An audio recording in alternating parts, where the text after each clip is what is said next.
if a man is in a position where he is emotionally entangled with his mother, and he is not aware of this, he can come across as though he is selfless and doesn't have any needs.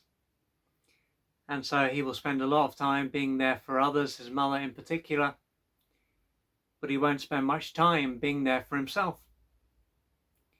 And his whole point of awareness is generally going to be on what is taking place externally.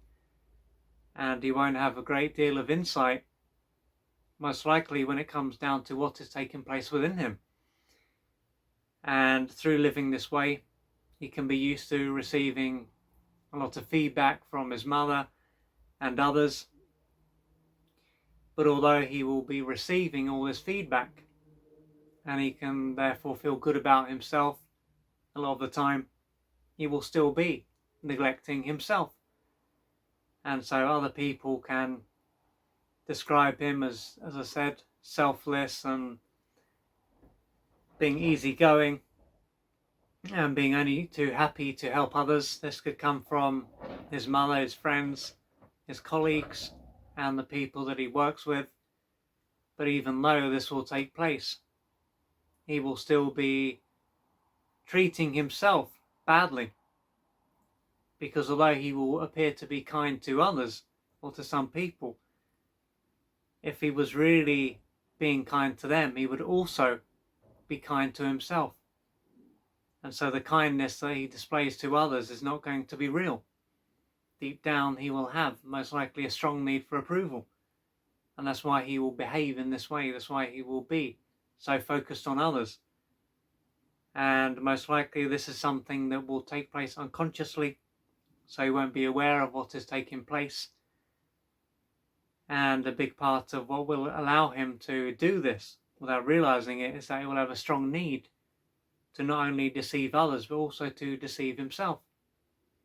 And if he was to stop behaving in this way, he would probably come into contact with a lot of deep mental and emotional pain.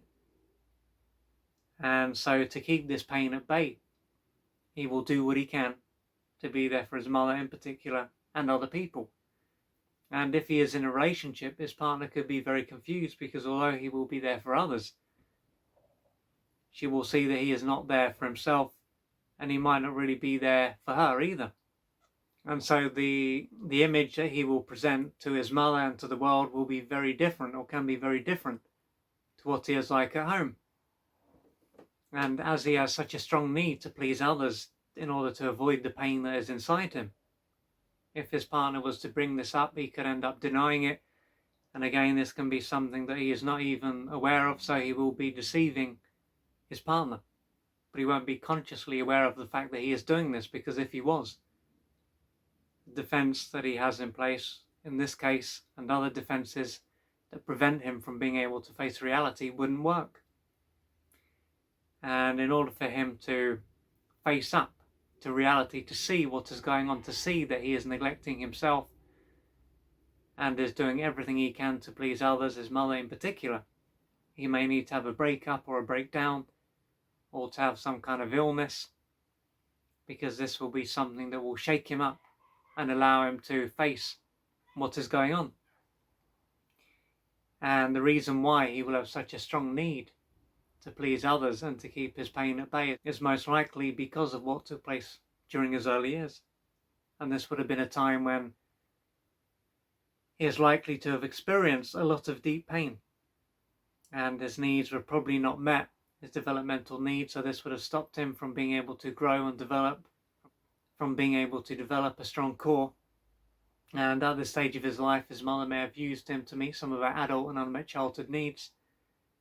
And so right from the beginning, he had to ignore himself and to be there for her. And this would have been the only way for him to survive, because if he didn't do this, and even if he did, he would have been punished, disapproved of, and or abandoned. And so he had to lose touch with his true self, so his needs and feelings and preferences and wants, and to be there for his mother, to develop this false self. So the false self that he developed very early on will be the false self that he has now that he's an adult. And just like this false self was kept in place through pleasing his mother. It will also be kept in place now that he's an adult through pleasing his mother and other people. And if this false self was to fall down, was to fall apart, then he would end up getting into contact with all this pain that he experienced during his early years. And so this is why he will have such a strong need for approval, because this external structure will allow him to keep it together. And so no wonder he will have, if he does have all these defenses in place, because they will allow him to, as I said, to keep it together and not to have some kind of meltdown. So if you're a man and you can relate to this, and you can see that you are out of touch in general with your true self, and you want to embrace who you are and to let go of this false self and to no longer be focused on pleasing your mother or other people, then you will probably need to reach out for external support so that you can start to question what you believe and to work through your pain. And through having external support, you will be able to go where you wouldn't go by yourself, and this will allow you to gradually work through your inner material, to gradually embrace who you are, so that you can live a life that reflects who you are, because you are not here to focus on your mother or to please others. You are here to live your own life. So please don't suffer in silence. To find out more about the services that I offer and how I can assist you on your journey, go to www.oliverjrcooper.co.uk or email me at info@oliverjrcooper.co.uk. I'm looking forward to assisting you on your journey.